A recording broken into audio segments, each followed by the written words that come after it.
Vamos a 1 Tesalonicenses 1 y vamos a llegar más o menos donde nos quedamos, en el versículo 5 en adelante. Amén. Y la semana pasada estuvimos introduciendo mayormente en el primer culto la carta a los tesalonicenses, y estuvimos estudiando Hechos 17, que lo puedes poner en una nota ahí en el primer capítulo, porque uno puede estudiar la Biblia en un paisaje aislado. Muchas de las cosas que leemos en la Biblia se conectan con otras. Esta es una carta que está recibiendo una iglesia del apóstol Pablo y por el Espíritu Santo, ¿no? Pero la iglesia tiene una historia, ¿no? Y esa iglesia fue fundada, y la historia de cómo se fundó esa iglesia está en Hechos 17. Por eso es que vimos la semana pasada ese capítulo, cómo se fundó esta iglesia. Gracias, Sena. Cómo se fundó esta iglesia. Y hoy vamos a ver por qué Pablo le está escribiendo esa carta, y básicamente estamos estudiando el primer capítulo. Pero yo no sé cuántos de ustedes saben la importancia de recibir un mensaje de parte del Señor. Cuando Dios nos habla, es porque Él está viendo algo en nosotros que quiere impartirnos. Amén. Así que imagínense lo importante de recibir una carta del apóstol Pablo. El apóstol Pablo les escribe esta carta luego de ver la conducta de los creyentes, muchos de ellos nuevos creyentes, al fundar esta iglesia, y ver los padecimientos y los sufrimientos de estos creyentes en el lugar donde vivían. Así que Dios está pendiente a nuestra vida, y por eso es que Él nos quiere hablar. Dios está pendiente a tu vida y a mi vida. Cuando usted se sienta con la palabra del Señor, tenga en cuenta que no solamente Dios dejó esta palabra para esos creyentes que la recibieron, sino porque Dios está pendiente de tu vida. Hay cosas que cuando tú las leas, tú vas a saber que Dios te está hablando a ti. Amén. Y vamos a leer el versículo 5 en adelante, como dice la Escritura. Yo estoy leyendo Reina Valera contemporánea. Pues nuestro evangelio no llegó a ustedes solamente en palabras, sino también en poder, en el Espíritu Santo y con plena convicción. Ustedes bien saben que cuando estuvimos entre ustedes siempre buscamos su propio bien. Ustedes recibieron palabra con gozo del Espíritu Santo, aún en medio de muchos sufrimientos, y llegaron a ser imitadores de nosotros y del Señor, con lo que llegaron a ser un ejemplo para todos los creyentes de Macedonia y de Acaya. Con ustedes como punto de partida, la palabra del Señor ha sido divulgada, y no solo en Macedonia y Acaya, sino también en muchos otros lugares donde se sabe de la fe que ustedes tienen en Dios. Ya no es necesario que nosotros digamos nada, porque ellos mismos, ¿quiénes son ellos mismos? Los otros creyentes en estas otras regiones cercanas, hablan de lo bien que ustedes nos recibieron y cómo se apartaron de los ídolos y se volvieron al Dios vivo y verdadero para servirle, y esperar de los cielos a Jesús, su Hijo, a quien Dios resucitó de los muertos y que es quien nos libra de la ira venidera. Gracias al Señor por su palabra. Hermanos, dicen amén. Fíjense que cuando uno analiza las epístolas, casi siempre las cartas tienen una estructura, y usualmente, raro, algunas de ellas todas comienzan con un saludo. Y en el saludo de esta carta que estuvimos viendo la semana pasada, Pablo, Silvano, que es Silas, y Timoteo estaban escribiéndole a esta carta a los tesalonicenses. Y Pablo les saluda, y Pablo ya tiene una relación con esta iglesia, porque cuando usted ve en Hechos 17, ellos fueron los que fueron a predicar a este lugar. Y inmediatamente comenzaron a predicar, comenzaron a suceder cosas en los corazones de las personas, especialmente muchas mujeres nobles, judíos se estaban convirtiendo al Señor, y muchos nuevos creyentes comenzaron a recibir a Jesús y a creer el mensaje de que Jesús era el Señor y Salvador. Y estos creyentes comenzaron a crecer, no simplemente en número, muchos conversos, sino también a crecer en su carácter cristiano y en su perseverancia. Ese testimonio, como ustedes ven aquí, ministró tanto a Pablo que Pablo quiso escribirles. Una de las razones por las que Pablo le escribe es porque el ejemplo de estos creyentes, que vamos a ir más en detalle, había llegado hasta sus oídos. Qué bonito es ver el Evangelio, cómo impacta las vidas, cómo impacta la iglesia, cómo impacta la cultura, para bien o creando oposición, porque el que cree de verdad va a tener oposición. Pero es bonito ver que no importa la prueba, podemos perseverar. ¿Cuántos dicen amén? Y estas cartas servían como para darle retroalimentación a la iglesia. Lo están haciendo bien, sigan perseverando. El ejemplo, la fe de ustedes ha llegado hasta donde nosotros. O sea, ustedes están haciendo cosas bien. Y hay gente que piensa, que le tiene miedo a leer la Biblia porque piensa que todo lo que Dios te va a decir es corrección. Pues mira, sí hay corrección, pero también hay ánimo, hay consuelo, hay fortaleza, hay gozo, hay paz.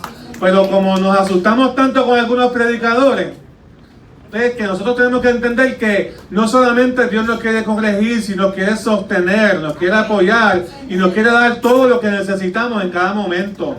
Así que desde que está tuyo, lee la Biblia. Sí, Dios está dándole feedback, como lo conocemos nosotros. Retroalimentación, feedback a esta iglesia. Está diciéndole, ustedes lo están haciendo bien, porque la obra misionera se sostiene en unidad.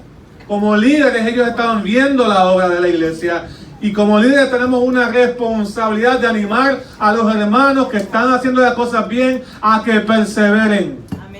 No solamente digamos las cosas que están mal, sino también digamos las cosas cuando estamos perseverando, cuando estamos haciendo bien. Animémonos unos a otros porque la fe tiene que ser alimentada también. Amén. Así que de esa asignación, busque un hermano esta semana, un creyente, un hermano en Cristo esta semana y anímelo. Apúntalo. Vaya pensando a quién usted puede animar, que no sea yo. Digo, si quieren animarme a mí, gloria a Dios también, pero que lo hagan entre ustedes. Asuma esa responsabilidad, ¿verdad?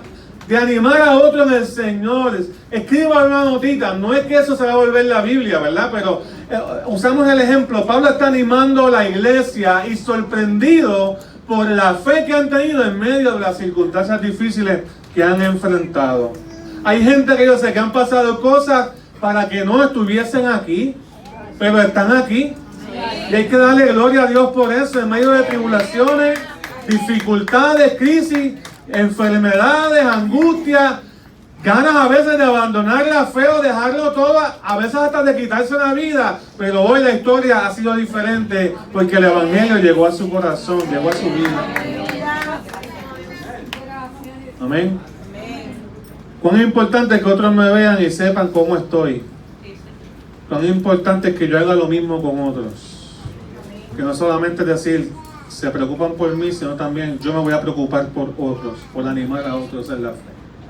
Esa es la iglesia del Señor.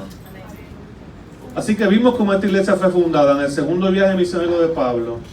El primer viaje misionero fue el área de Asia Menor, lo que es hoy Turquía. El segundo viaje misionero fue el área de lo que es hoy Grecia y el norte de Grecia, de lo que es hoy Macedonia, que todavía vemos que se usa ese nombre. Y cuántos sacrificios vemos que pasaron los apóstoles para plantar iglesias en diferentes lugares. Porque la iglesia es la consecuencia natural de la predicación del Evangelio. Ellos simplemente estaban siendo obedientes al llamado que Jesús les hizo de hacer discípulos en todas las naciones, en todo lugar, ir por todo el mundo y predicar el Evangelio. Y Pablo recibió un llamado particular de predicarle a los no judíos, ¿verdad? Y Pablo comenzó a hacer estos viajes misioneros, donde la misma iglesia de Jerusalén comenzó a apoyar estos viajes, pero después las otras iglesias que fueron fundadas comenzaron a apoyar estos otros viajes misioneros. Y hay una característica de cómo el Evangelio debe llegar a nuestras vidas, que está en ese versículo 5. El Evangelio no llegó a ustedes solamente en palabras, sino también en poder, en el Espíritu Santo y con plena convicción. Quizás otra traducción dice certidumbre o certeza. Ustedes saben que cuando estuvimos entre ustedes siempre buscamos su propio bien. Y ahí vemos los 4 ingredientes que pone el Espíritu Santo para que la palabra llegue, ¿verdad? Piense que está haciendo una sopa. Si usted puede cambiar los ingredientes de la sopa, pero hay cosas que no pueden faltar. La sal no puede faltar, sobre todo el agua no puede faltar en una sopa, porque si no, no es sopa, ¿verdad? Entonces, hay cosas que cuando se predica el Evangelio no pueden faltar si está el Espíritu Santo de Dios. Primero la palabra, exponiendo las Escrituras y hablándolas de corazón. En Hechos 17 usted ve que ellos fueron exponiéndole por las Escrituras y las personas empezaron a recibir el Evangelio. Pero no simplemente con palabras se esparce el Evangelio, sino con poder de Dios. O sea que donde quiera que se predica el Evangelio, milagros pueden ocurrir. Donde quiera que se predica el Evangelio, el poder de Dios respalda esa palabra predicada, porque lo hace a través del Espíritu Santo, que es el otro ingrediente. Y especialmente el ingrediente fundamental es que el Espíritu Santo respalda la obra. Así como la sopa sin agua no es sopa, la predicación sin el Espíritu Santo no es predicación. Y no estoy asemejando al Espíritu Santo a una cosa creada. Es para que entiendan la analogía. Lo esencial, tú quizás ves a una persona predicando, pero en realidad lo que está sucediendo es que el Espíritu Santo está ministrando a tu vida. Especialmente cuando la palabra de Dios es predicada. El Espíritu Santo está tocando tu corazón. El Espíritu Santo está viendo tu crisis y está poniendo fe en tu corazón para que por tu convicción, tu seguridad en la palabra del Señor, cosas sucedan. Cosas que están en la voluntad de Dios para nuestras vidas. Cosas que surgen cuando la palabra de Dios se predica. Es el Espíritu Santo que trae la palabra viva. Por eso es que la palabra de Dios se le conoce como la espada del Espíritu. Gloria a Dios. En el Espíritu Santo.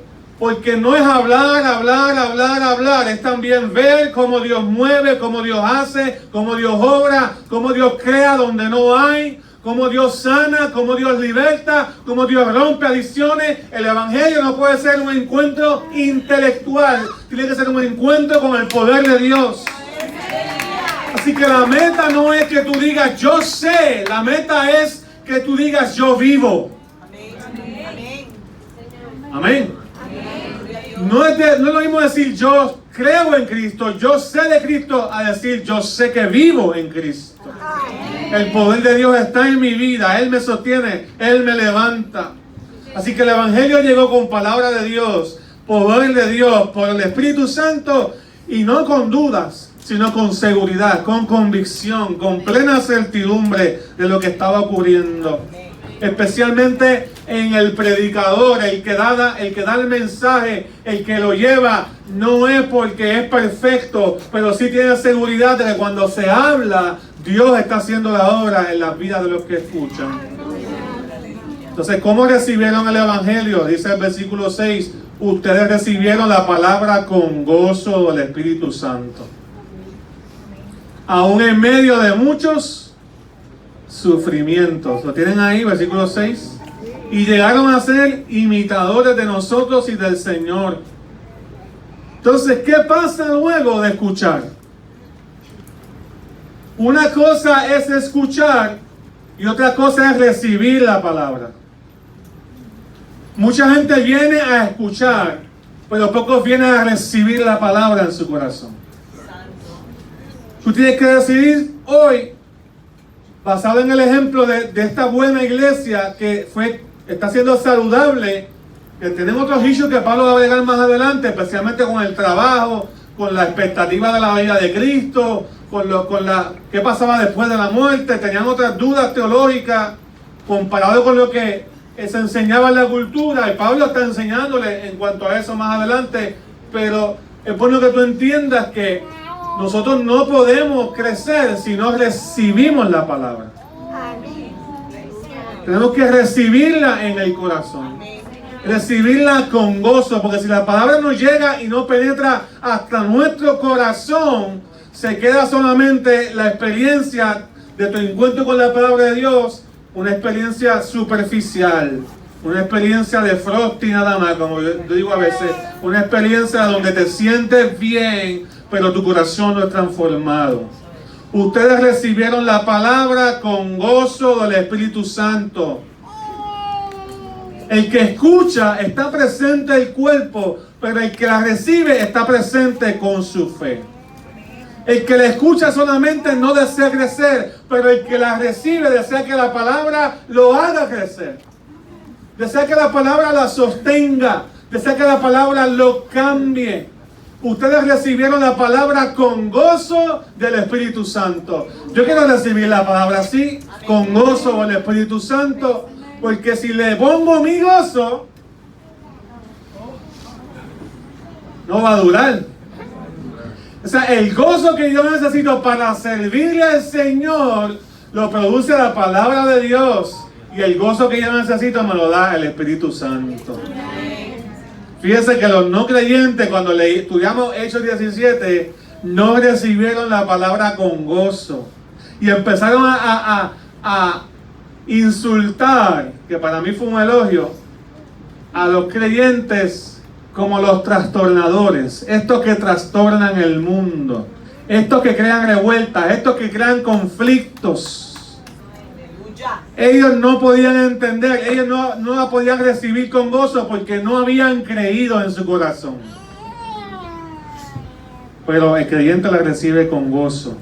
¿Cuán importante es el gozo del Espíritu Santo para la vida cristiana? Cuando el Evangelio se recibe, produce un gozo que se traduce en obediencia. Y por eso que estos creyentes pudieron perseverar en medio de la prueba, en medio de mucho sufrimiento, porque el gozo que ellos tenían no dependía de su crisis, ni de su sufrimiento, ni de su estabilidad. Y gloria a Dios cuando podemos estar bien. Yo no estoy diciendo que siempre vamos a estar mal. Hay días y periodos de temporada que va a haber bonanza, va a haber periodo de paz, va a haber bendición. Es más, hasta se va a sentir hasta uno raro, como que hace tiempo uno no tiene un problema con nadie. ¿No? ¿Todo no ha pasado eso? Oye, hace tiempo como que no tengo problemas con nadie. Hace tiempo nadie me ha pasado eso una vez. O sea, Señor, estoy bien. Pero esta iglesia había comenzado y había aprendido a recibir la palabra con gozo. Esa palabra le causaba tanto gozo a ellos que aún en medio de sufrimiento podían perseverar. Yo siempre me acuerdo, y pasó también en otros terremotos y otras desastres naturales que he visto. Y aquí, me acuerdo una vez, cuando vino el huracán María, pero dándole varios ejemplos, después del terremoto que hubo en el 2010, por ahí, 2011 en Haití, muchos lugares quedaron destruidos, iglesias también perdieron su estructura. Pero el domingo había una iglesia, yo vi una foto bien bonita, un círculo bien grande, una iglesia, de una iglesia reunida en medio de los escombros adorando al Señor. Aleluya. Pasó en Turquía también, creyentes sirviéndole al Señor en medio de la crisis, en medio de mucha desolación, mucho dolor. Cuando vino aquí el huracán María, bueno, aquí se había metido un árbol y se rompió esto aquí había una ventana, esto lo perdimos también. ¿Y qué hacemos? ¿Seguimos dando culto o no damos culto? Seguimos celebrando la victoria de Cristo en medio de la crisis, en medio del sufrimiento, en medio del dolor. Y ahí estuvimos perseverando, porque la palabra que tenemos la hemos recibido con gozo en el corazón. Entonces, ¿qué tú vas a hacer cuando las circunstancias te opriman, cuando te apriete, cuando sea difícil, cuando quizás la nevera no está llena, cuando quizás ¿verdad? La situación económica, cuando el conflicto con otras personas venga? ¿Qué vas a hacer? Si tú recibes la palabra con gozo, el Espíritu Santo te va a sostener. Entonces, ¿hasta dónde debo de crecer con esa palabra en mi vida? Con esa predicación que vino a mí con poder, que vino a mí con señales, que vino a mí con palabra de Dios, con las escrituras. ¿Hasta dónde debo de crecer? Debo crecer hasta llegar a ser ejemplo a la fe de otros. Diga amén o diga. Versículo 7. Con lo que llegaron a ser un ejemplo para todos los creyentes de Macedonia y Acaya. Fíjense, la iglesia de Tesalónica, hoy día esa ciudad todavía existe, se llama Salónica. Había sido tan fuerte en sus comienzos, en los cambios radicales que habían decidido hacer como miembros y como iglesia, que la región completa comenzó a escuchar de ellos. Nació un profundo deseo de imitar a buenos líderes, de imitar al Señor. Entonces yo debo de crecer y debo de creer hasta que la fe que yo poseo impacte a otros. Amén. Yo debo de creer y debo de crecer hasta que la fe que yo poseo impacte a otros. Porque si ustedes se fijan ahí, Dios tenía un plan estratégico con la iglesia de Tesalónica. Y era usarlos como punto de partida de esa región. Era una iglesia que se convirtió en un punto de lanza, en un lugar estratégico. Lo que Dios quería hacer en esa ciudad era tan importante para la otra región que cuando Dios pensó, ¿cómo yo voy a bendecir toda esta región? Yo tengo que pasar por Tesalónica y dar una iglesia allí. Y esa fue la obra del Espíritu Santo. Por eso fue el Espíritu Santo fue quien se le reveló a Pablo. En Hechos 15:16, Pablo tuvo un sueño y vio un varón macedonio que le dijo, ven y ayúdanos, pasa acá donde nosotros. Dios le mostró a Pablo que tenía que ir a esa región. Y cuando Dios pensó cuál era el lugar, habían dos puntos claves ahí, Filipo y Tesalónica. Y esas dos iglesias, incluyendo a la Odisea, también fueron bien importantes en la propagación del Evangelio en esa región. Entonces, ¿qué esto me trae? ¿Qué Dios quiere hacer con nosotros? Pues muchas veces nos enfocamos en que Dios, haz tu obra en mí. Dios, sáname, bendíceme, trabaja conmigo, dame, prospérame. Pero muchas veces se nos olvida que Dios no quiere solamente actuar en mí, sino también Él quiere actuar a través de mí. Diga conmigo, en mí y a través de mí. El Evangelio no se puede quedar conmigo. El Evangelio tiene que actuar en mí y a través de mí. Porque yo también soy punto de partida para la obra que Dios quiere hacer en otras personas. Yo también soy el trampolín, el puente, el eslabón que Dios quiere usar para impactar gente en mi familia, en mi comunidad, en mi casa. Yo soy como esos creyentes de Tesalónica. Aleluya. ¿Me está entendiendo, hermano? Esto aplica para la obra misionera a gran escala, pero también aplica para la obra misionera a nivel local. Los misioneros estudian las diferentes ciudades, regiones que quieren impactar y dicen cuál es el lugar más estratégico. Ahora los ojos están puestos en la China y en India. Porque hay millones y millones y millones de lugares en esos sitios que no han sido alcanzados, que tienen diferentes etnias y dialectos en un mismo país. Entonces, ¿cómo vamos a alcanzar esos lugares? ¿Qué ciudades vamos a llegar primero? Pues a nivel local también nosotros podemos hacer lo mismo. ¿Cómo Dios, uno se pregunta, ¿verdad? Pero, ¿cómo Dios va a impactar tu comunidad? Pues a través de ti. Ay, pastor, yo no lo sabía. Pues ya lo sabe. A través de ti. ¿Cómo Dios va a impactar tu familia? Pues a través de ti. Tú eres el punto de partida. Ya Dios comenzó una obra contigo. Continúala.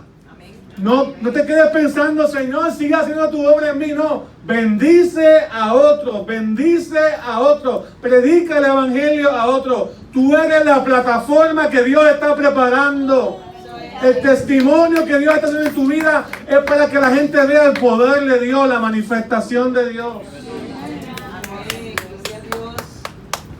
Entonces, la palabra del Señor les trajo ese crecimiento, ese deseo de ser ejemplo. Diga conmigo, ejemplo. Y la palabra que se usa ahí es imitar también. Ejemplo e imitar. Y No tienen que buscar estos textos, pero se los voy a leer porque son poderosos.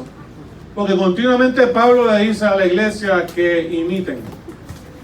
Efesios 5:1 dice, por tanto, imiten a Dios como hijos amados. Primera de Corintios 4:16 dice, por tanto les ruego que me imiten. El apóstol Pablo está diciendo, imítenme a mí. Primera de Corintios 11:1, Pablo dice, imítenme a mí, así como yo imito a Cristo. Primera de Tesalonicenses 2:14, que lo vamos a ver más adelante, pero dice, ustedes llegaron a ser imitadores de las iglesias de Dios en Cristo Jesús. Hablándole a la iglesia de Tesalónica. Hebreos 6:12, para que no se hagan perezosos, sino que sigan el ejemplo de quienes por medio de la fe y la paciencia heredan las promesas. Aunque tú no quieras que te imiten, alguien te va a imitar.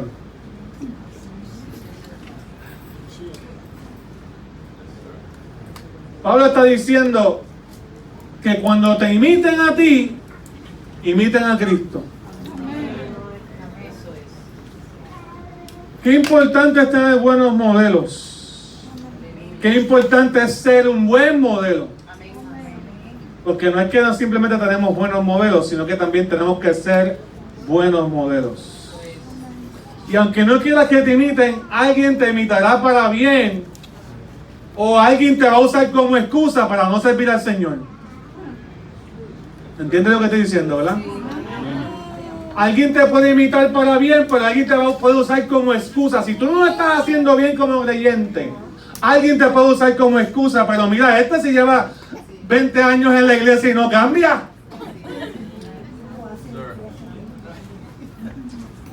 Mira, este lleva 10 o 15 años en la iglesia y sigue con las mismas perretas, con las mismas actitudes, con los mismos trucos, con el mismo carácter, con las mismas andadas de antes. O sea, como quiera la gente te está viendo.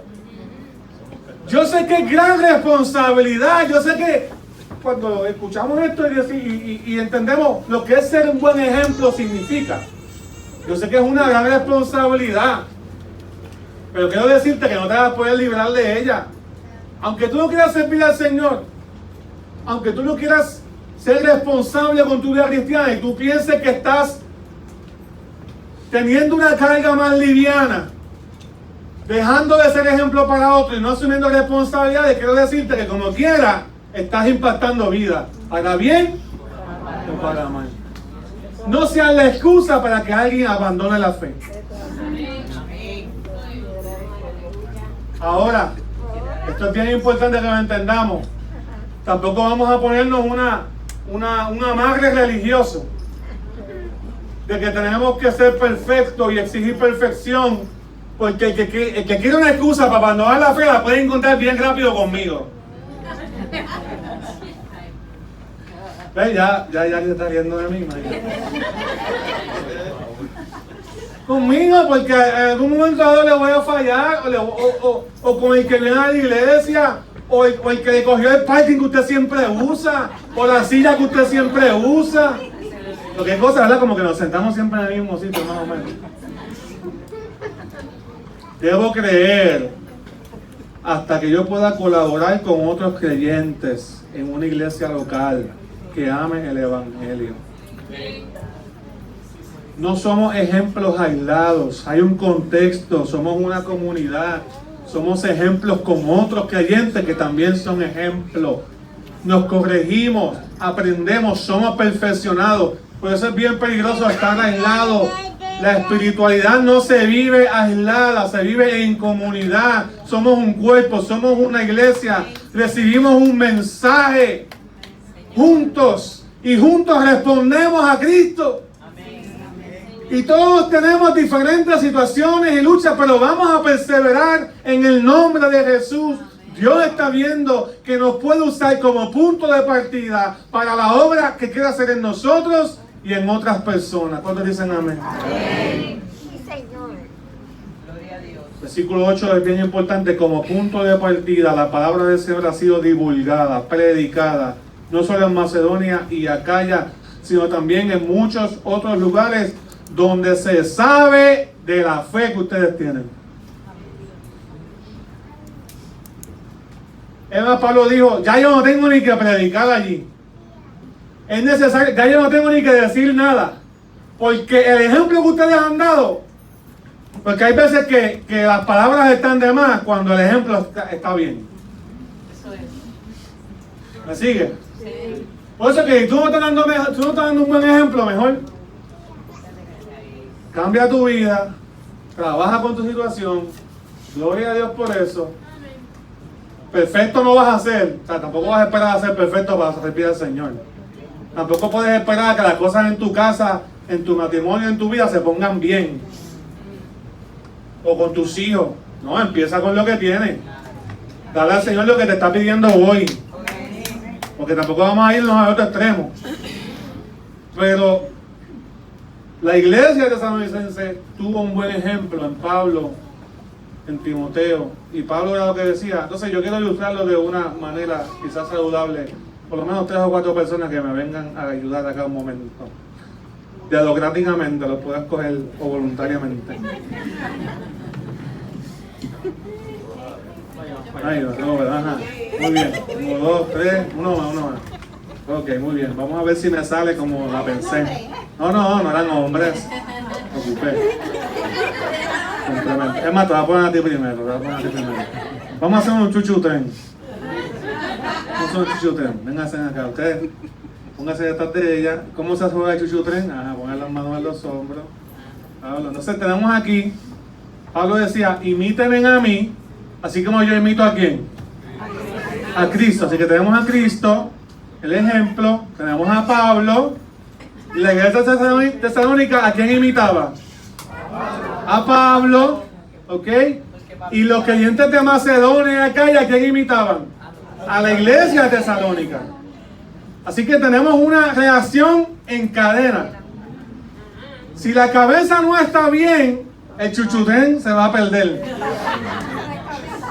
Pero si la cabeza está bien, los demás van a seguir un buen ejemplo. Así que yo quiero que tú camines por aquí de varias vueltas. Entonces aquí tenemos Pablo siguiendo a la iglesia, Tesalónica siguiendo a Pablo y los de Macedonia siguiendo a Tesalónica. Y todos ellos estaban siendo edificados porque van en una misma dirección. Aunque ellos están mirando, pueden seguir ahí, ellos están mirando a izquierda. Sí, los muros de Jericó son 7 vueltas. No está mal decir que yo puedo imitar a otras personas. No está mal poner tus ojos en las otras personas. Porque si la otra persona está caminando bien, tú vas a llegar al mismo lugar donde las otras personas van a llegar. No está mal decir, yo quiero usar a Jonathan, a Noemí, a Grace de ejemplo. Porque mientras ellos estén caminando bien, tú puedes llegar a donde ellos van. Si ellos paran, los de atrás paran. Si no se va a un lugar, pues no se va a un lugar.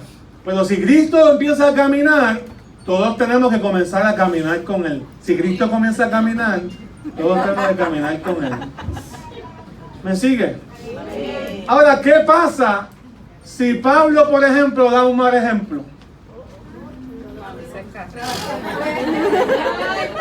¿Qué pasó? Cristo caminando por un lado y Pablo por otro. Por eso es que Pablo dice en un texto, imítenme a mí, así como yo imito a quién. A Cristo. Así que yo puedo usar a otros de ejemplo, pero si yo no estoy pendiente a Cristo, ¿me sigue? Yo puedo usar a otros de ejemplo, pero si yo no estoy pendiente a Cristo, yo puedo usar a mi hermano como excusa para dejar de perseverar. Porque pusiste tus ojos en el hombre, no en quien está liderando el chuchutén. Y yo estoy usando un ejemplo que quizás Estados Unidos no pueden entender. Pero el ejemplo lo pone siempre Cristo. Jesús es la cabeza de la iglesia. Entonces que el mensaje que se predica es Cristo. Entonces, si Tesalónica hubiese tenido malos líderes y hubiesen sufrido por un tiempo, quédate aquí, porque de momento como que se iban con él, pero si sus ojos se hubiesen quedado mirando a Cristo, pues ellos se unen a Cristo, a lo que ese hermano que está por aquí, retoma su camino y se une otra vez a la misión de la iglesia. Amén. Gracias por el ejemplo, por la ilustración. Un aplauso a estos hermanitos.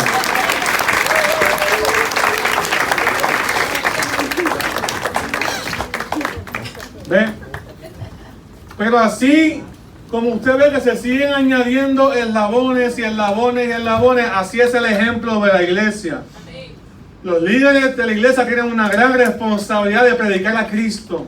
Los creyentes, los que participan en el ministerio y los que están visitándonos son personas que se siguen añadiendo en la parte de atrás. Cada uno tiene una responsabilidad de mirar a Cristo. Esto no es cuestión de jerarquía. Es cuestión de los que estamos caminando en fe. Podamos decirle a otros, tienes que seguir caminando también con nosotros. ¿Me sigue, hermano? Pero realmente el ejemplo que estamos siguiendo es el de Jesús. Porque todos estamos conectados a Él. Y como creyentes tenemos que entender el impacto de nuestro ejemplo. Así que ¿hasta dónde debo creer? Hasta que pueda colaborar con otros creyentes en una iglesia local que ame el Evangelio. Piensa que Pablo está aquí, tiene una visión saludable de su iglesia. Es la visión que tiene Dios de la iglesia local. En diferentes comunidades, en diferentes ciudades, una iglesia saludable que está impactando y siendo de ejemplo a otros. ¿Cuántos quieren ser de ejemplo de verdad, de corazón? Para el Señor, para darle la gloria a Dios. Ser ejemplo a otros. Ejemplos de fe.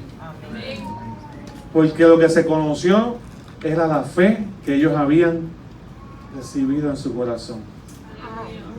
A veces pensamos que nuestra fe no llega ni al techo. Pero si tú sigues caminando y perseverando en la fe, tú vas a ver que hay muchas personas que van a notar el cambio en tu vida. Sigue perseverando. En medio de sufrimiento, en medio de circunstancias, en medio de crisis, sigue perseverando. Créele a Dios que Él va a hacer la obra. Recibe la palabra en el corazón con gozo. Debo creer, otro puntito, hasta que los ídolos sean quitados y podamos servir a Dios. Es lo que dice el versículo 9 y 10. Porque ellos mismos hablan de lo bien que ustedes nos recibieron, la Tesalónica, y cómo se apartaron de los ídolos y se volvieron al Dios vivo y verdadero para servirla. Entonces, aquí quiero aterrizar el mensaje. Son los últimos 2 versos de este capítulo. La idolatría es algo bien importante que todos tenemos que trabajar con ella. No te puedes escapar del pecado de la idolatría. Tienes que atenderlo, porque si no, eso no cambia en tu vida, te va a destruir, te va a cambiar. Observen que desde el Antiguo Testamento Dios le dice al pueblo de Israel que la idolatría es abominación a Jehová, que Dios lo detesta, que Dios no lo ama, que Dios lo aborrece, que Dios ¿verdad? Le causa un desagrado. Eso es lo que significa abominación, que lo repudia. Entonces Dios le dio en el primer mandamiento, en Éxodo 20, Dios le dijo al pueblo de Israel: yo soy Jehová tu Dios, yo te saqué de la tierra de Egipto, fui yo quien lo hice. Entonces no vas a tener dioses ajenos delante de mí. Ese es el primer mandamiento. No te harás imagen ni semejanza alguna de lo que está arriba en el cielo, ni en la tierra, ni en las aguas de la tierra. O sea, de nada de lo creado yo quiero que tú adores, incluyendo otras personas. No te inclinarás a ellas, no las honrarás, no le pedirás, no le orarás, no las adorarás, solamente a mí, porque fui yo quien te saqué de la tierra de Egipto. Fíjese que Dios no está compartiendo su lugar con nadie. Tu corazón le pertenece al Señor. Donde quiera que llegue el Evangelio, va a haber un conflicto de idolatría que hay que resolver. Amén. Donde quiera que llegue el Evangelio. Entonces, ¿qué es un ídolo? Lo voy a definir de varias maneras. Un ídolo es una imagen terrenal de un Dios a quien adoro o amo. Hay ídolos físicos. Un Dios físico es una estatua, puede ser un carro, puede ser algo que te consuma tu tiempo, tu atención. Y donde tú pones tu atención, pones toda tu energía. Pues es bien importante. Hay ídolos físicos y hay ídolos mentales. Hay gente que pasa más tiempo lavando su carro que orando. Ay, Padre. Hay ídolos mentales que no nos damos cuenta porque están en nuestro corazón y somos nosotros mismos.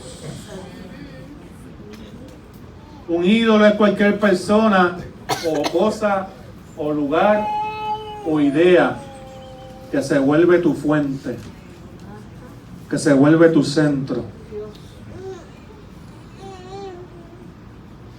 en lugar de Dios. La lucha verdadera de la fe cristiana no es contra el ateísmo. La lucha verdadera de la fe cristiana no es contra aquellos que niegan a Dios. La lucha verdadera de la fe cristiana, porque lo contrario del cristianismo no es el ateísmo, es la idolatría. Ese es el primer mandamiento. Porque el ateísmo no es otra cosa que poner al hombre en el lugar de Dios. Es creer que el hombre es la realidad suprema, la realidad última y que Dios no es real. Pero todos tenemos ídolos en nuestros corazones. Para algunos es el hombre, para algunos es alguna idea, para algunos es una cosa, un lugar. Todos tenemos una imagen que nos trae felicidad. Y si esa imagen que nos trae felicidad, Dios no está en ella, tenemos que tener mucho cuidado. Porque donde yo pongo mi atención y mi dedicación, ahí voy a estar poniendo mi energía y mis fuerzas. Por eso Jesús dijo en Mateo 22 y 23 dice: amarás al Señor con todo tu corazón, con toda tu mente, con toda tu alma, con todas tus fuerzas. ¿Están hasta aquí, hermano? ¿Están recibiendo la palabra? Apunte para que no se me olvide. El ateísmo simplemente es la culminación del razonamiento humano de que si niega la existencia de Dios, se pone al hombre y la razón como un Dios. Pero la iglesia de Tesalónica también tenía ídolos, así como los tenemos nosotros. Tesalónica era un lugar costero, tenía un puerto grande. Del distrito de Macedonia, del Imperio Romano, Tesalónica era la capital de ese distrito. O sea, una ciudad con mucho comercio, con mucha prosperidad. Pero una ciudad también pluralista, donde la gente creía en un montón de cosas. Estaban los dioses griegos, los hijos de Zeus, y todo el paganismo griego. Pero también estaban los dioses de Egipto, los dioses de la región. O sea, habían infinidad de dioses. Me recordaba cuando estaba hablando el mensaje de un episodio de la serie de Chosen, donde hay un soldado romano hablando con Pedro. Esa serie no es que sea 100% bíblica, ¿sabes? Pero es como una buena serie en ese sentido. Para que esté viendo estas porquerías, ¿verdad? Pero no todo lo que pasa ahí está en la Biblia, ¿sabes? Por si acaso. Pero sí, él estaba diciendo, me acordé de esa conversación porque el soldado romano le decía: oye, yo no entiendo por qué ustedes tienen un solo Dios, porque yo tengo el Dios de la lluvia, el Dios de la agricultura, el Dios del sol, tenemos a Júpiter, a Venus. Entonces, de ahí que vienen los nombres de nuestros planetas, de hecho, ¿sabes? Pero, y Pedro le trataba de explicar, como y él como que no entendía, ¿no? Entonces tenemos un solo Dios y no lo vemos. Es por revelación. Entonces, eso es una sociedad pluralista. ¿Se parece eso a nosotros, donde todo el mundo tiene una verdad customizada, donde cada uno quiere vivir y puede vivir al Dios que le dé la gana? Cada uno escoge a quién servirle, porque hay espacio para todos los dioses, hasta que llegue el Evangelio. Cuando el Evangelio llega a tu corazón, llega a tu vida, la idolatría tiene que morir. Tiene que morir. Tiene que morir. Por eso es que el evangelio comenzó a causar problemas. Por eso es que lo empezaron a llamar trastornadores. Porque cuando comenzó a llegar el evangelio, los creyentes tenían un conflicto. Porque ahora o reconozco al emperador romano como un Dios, o reconozco a Cristo como el Señor, como el Dios de mi vida. Y si tú crees que Dios no te va a poner en ese mismo entredicho, esa misma encrucijada, estás mal, porque Dios lo va a hacer. Porque Dios no comparte el trono de tu corazón con nadie. El trono de tu corazón lo pertenece al Señor. Y yo quiero que tú entiendas, lo mismo que ocurrió con los creyentes de Tesalónica tiene que ocurrir con nosotros. Nos tenemos que volver de nuestros ídolos a Dios. Ese fue el cambio radical, que las regiones comenzaron a escuchar que la fe de ellos era lo suficientemente fuerte como para hacerlos volver de una historia de un Dios equivocado o de un múltiples dioses equivocados a una historia donde ahora le sirven a Jesucristo de Nazaret. Tú puedes haber tenido muchas experiencias buenas en tu vida, puedes haber vivido muchas cosas en tu vida, pero hasta que no te encuentres con Cristo no te vas a encontrar con la verdadera pieza que te falta. Eso es, aleluya. Gloria a Dios. Se esperaba que todos estos creyentes participaran de la adoración pública. Habían templos, las familias iban juntos a adorar a estos dioses, pero cuando un creyente se convertía, alguien dejaba de ir. Qué problema, ¿verdad? Cuando hay gente que se molesta cuando uno le sirve al Señor. Se trata de convicciones fuertes y personales. Esto no se puede obligar, pero las decisiones tienen que ser radicales. Estaba viendo un video hace poco de un misionero que fue a visitar a otros cristianos perseguidos en Irán. Y este misionero, cuando escuchó a todos los que hacen los cristianos en Irán, le dijo: tú eres mi ejemplo. Yo te admiro porque cómo tú perseveras en medio del sufrimiento. Inclusive estaba escuchando un testimonio de una iglesia en Irán de que había muchas personas yéndose a la cárcel y Dios tocó a un misionero cristiano local pensando de que a lo mejor necesitaba ir a la cárcel a predicar el evangelio.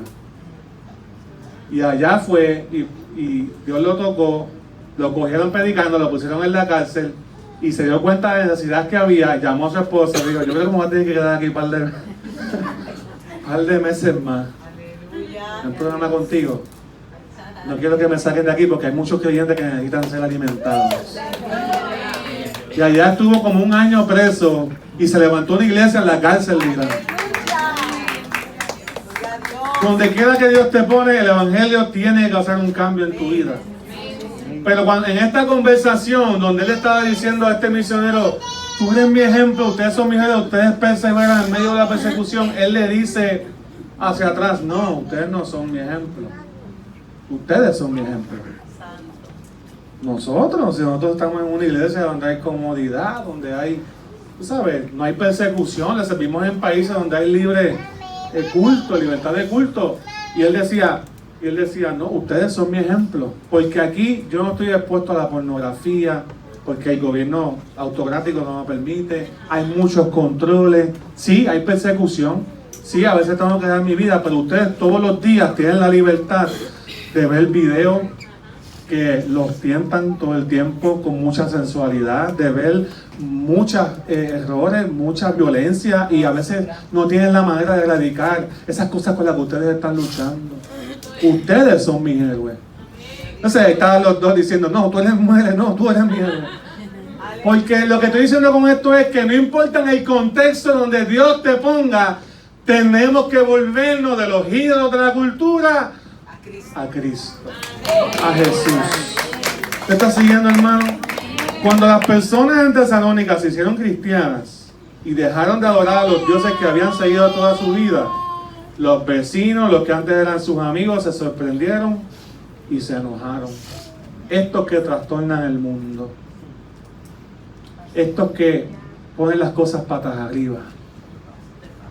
En realidad lo que está ocurriendo es una un alineamiento en tu vida.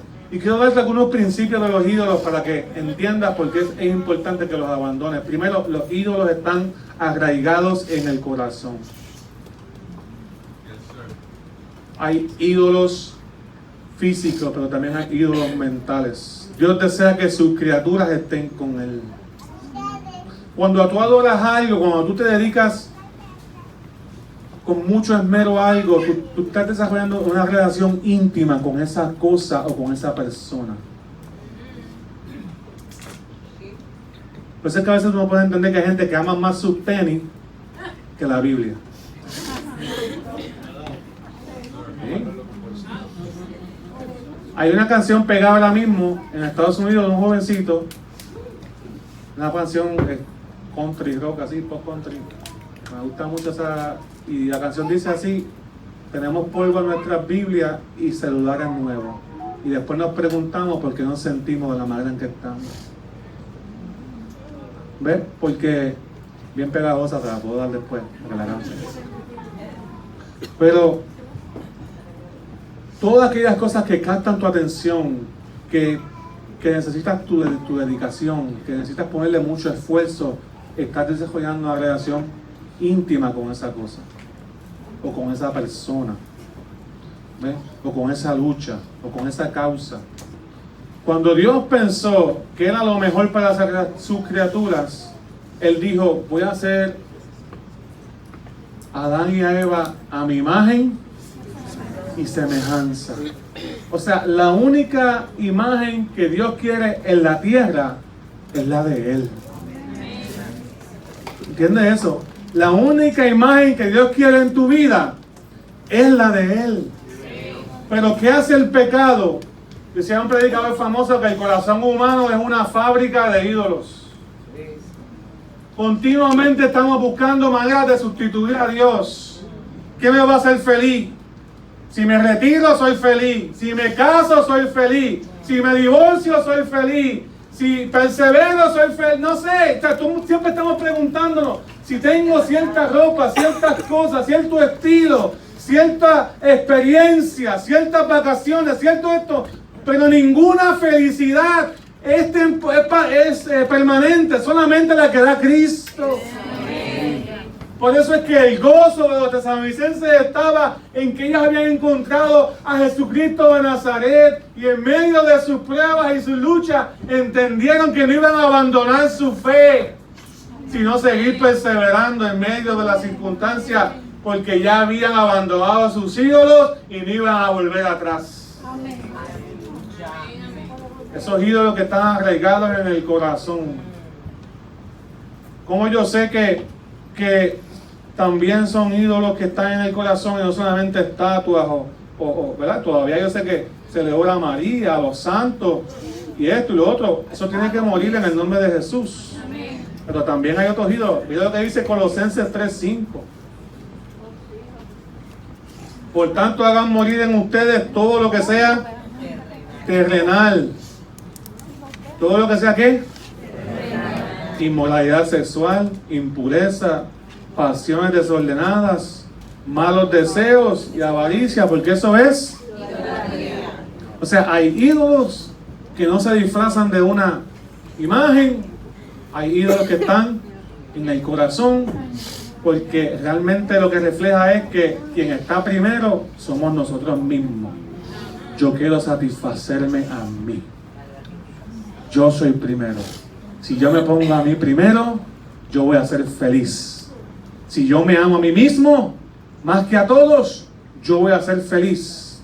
Y eso nunca es lo que Jesucristo dijo. Jesucristo dijo: ama al Señor sobre todas las cosas y ama a tu prójimo más que a ti mismo. No dice más que a ti mismo, dice como a ti mismo. O sea, tú no te puedes poner primero que a los demás. Tú tienes que amar a los demás como te amas a ti mismo. Pero si tú no estás sano en tu relación con Dios, ¿cómo vas a poder amar a otro? Por eso es que nuestra idolatría más fuerte está en el corazón, Porque es cambiar nuestra agenda, nuestro estilo de vida y nuestras prioridades y enfocarnos en el Cristo que nos salvó, que nos cambió, que nos quiere dar vida eterna cada día y que nos quiere sacar de donde estamos para que nos volvamos a Él. ¿No me está siguiendo, hermano? Los ídolos te cambian porque cambian tu imagen. En Oseas hay un verso, que aunque no es una predicación de Oseas, pero hay un verso bien importante en cuanto a esto. Israel recibe una palabra de parte de Dios, donde Dios los está amonestando. Y le dice: Israel, yo te encontré como a las uvas en el desierto. Yo vi a tus antepasados como los primeros frutos de la higuera, pero ellos acudieron a Baal Peor, vergüenza suya. Para vergüenza suya se apartaron de mí y se hicieron tan odiosos como los dioses que amaron. O sea, tú te vas a parecer a aquellas cosas que tú amas. El ídolo te cambia tu imagen. Tú te vas a terminar pareciendo a aquello que adoras. Tú te vas a terminar pareciendo a aquello por lo cual tú tienes devoción. Por eso es que quien ama la pelota siempre está vestido como de pelotero. ¿Y por qué? No estoy diciendo que eso es pecado, estoy diciendo es que usen el ejemplo, ¿verdad? Estoy diciendo es que aquello que ocupa tu atención. Por eso es que hay un buen punto aquí, saludable, que las personas que llevan muchos años casados hasta se parecen para pasarle el tiempo. Dice: mira, estos viejitos parecen hermanos. A veces uno dice, es que han tenido tanta intimidad, tanta devoción entre ellos que usted ve ese principio reflejado ahí. Si usted no le ha pasado a eso, pues no sé, póngase a orar en el nombre del Señor. La única selfie que Dios permite tirar, ya la tiró. La única selfie que Dios permitió tirarse fue la de Jesús en la tierra. Jesús fue esa selfie. La única imagen de Dios en la tierra que Jesús permite fue la de Cristo. ¿Me sigue, hermano? Los ídolos te ofrecen un cambio de imagen, pero en realidad te destruyen. Disfruta la vida, haz lo que tú quieras, vive como da la gana, pero en realidad te está volviendo una persona egoísta. Te está volviendo una persona donde tú eres primero. ¿Ves? Cuando Cristo viene a nuestra vida, eso cambia. Los ídolos mienten porque hacen promesas de felicidad que no pueden cumplir. El corazón humano continuamente va a ser tentado a que busque la felicidad y la paz y el gozo en cosas terrenales. Continuamente vamos a tener esa lucha hasta que el cristiano entienda: no, espérate, es que mi Cristo, mi paz y mi gozo, mi felicidad está en Cristo, está en Jesús. En Él yo encuentro perdón, en Él yo encuentro salvación, en Él yo encuentro lo que es verdaderamente vida. Al igual que en Tesalónica hay dioses para cada cosa en esta cultura. Si quieres ser feliz, vive lo que tú quieras, haz deporte, sigue a tal artista, escrolea por horas en el celular para que seas feliz. Y estás ahí y te vas a dar cuenta que nada de eso te sacia. Nada de eso te hace feliz. Y que una cosa te lleva a algo más fuerte. Si no pones un detente en tu vida, tarde o temprano, cada vez te vas a alejar más de Dios. Cada vez el pecado se va a arraigar más en tu corazón y va a ser más serio hasta que te preguntes quién realmente eres. Pero yo que tú veas lo que dice el versículo 9 y 10 de ese capítulo, hay poder de Dios para apartarnos de los ídolos. Hay poder de Dios y ese poder viene de un Dios vivo, como dice ahí, un Dios verdadero que obra en nosotros, que obra en la figura de Cristo. Así que otras personas habían visto este testimonio de los tesalonicenses, lo habían visto, que ellos servían a un Dios vivo, a un Dios verdadero. Hermano, si tu fe no te cambia, no es fe.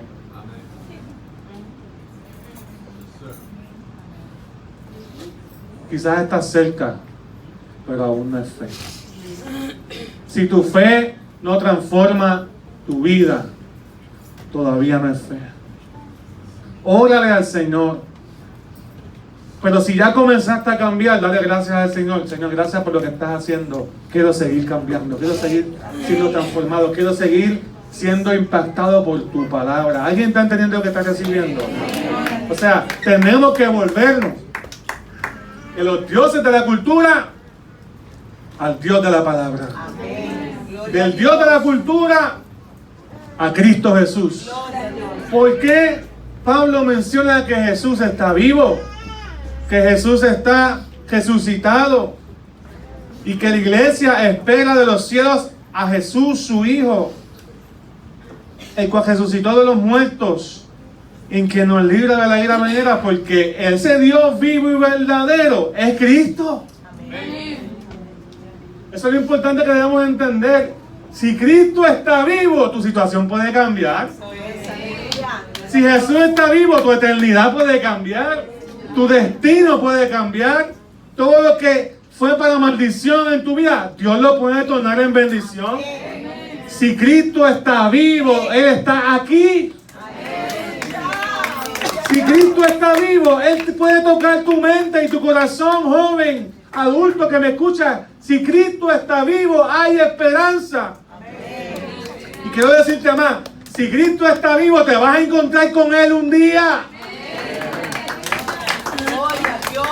Ellos vivían en la esperanza de esperar de los cielos a Jesús. Amén. Yo no sé tú, pero cuando viene alguien importante a tu casa, tú por lo menos tratas de ponerte lindo. Es más, cuando tengo una cita amorosa, usted se pone por lo menos perfume. Por lo menos perfume, yo espero. ¿Por qué? Porque usted se va a encontrar con esa persona que usted ama. Cuanto más prepararnos para la venida de Cristo. Usted se va a encontrar con Jesús. Usted quiere estar limpio, perfeccionado. Sea hoy, sea mañana, sea en 5 años, sea en 10 años, yo no lo sé. Pues esperamos de los cielos al Hijo de Jesús, a Jesucristo, a Jesús, a Dios. ¿Me sigue, hermano? Si esa verdad no te cambia, no te transforma, no provoca algo en tu vida, hermano, pues entonces tenemos que reflexionar qué cristianismo tenemos. Y si has creído mal, como todos nosotros nos puede pasar, hoy es el día de venir a los pies del Señor. Tú no eres primero, Jesús es primero.